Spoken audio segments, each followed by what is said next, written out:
Communities deserve more than symbolic gestures. That's what a local nonprofit says as it calls on all levels of government to commit to funding support services for those impacted by the Lapu-Lapu Day tragedy. The government really has a responsibility to take the lead.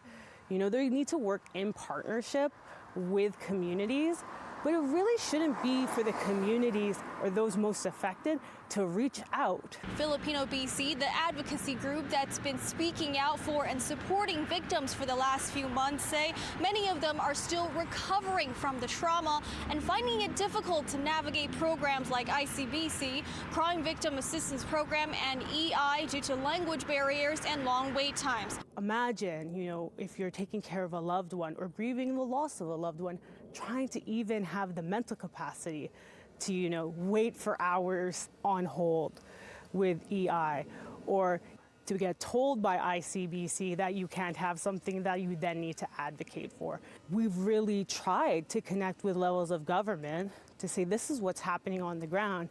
And so far, there hasn't been a response. The United Way BC Kapwa Strong Fund, which has raised $2 million through corporate and community donations, has helped provide trauma counseling, housing, food, and other supports to victims.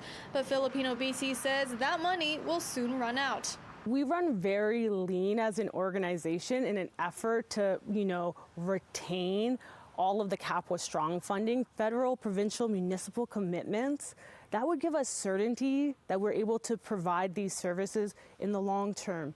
And these victims will need support, in the long term. We're talking about generational investments we need to make in neighborhoods like South Vancouver. Filipino BC wants to see financial commitments from government ahead of 2026 budgets.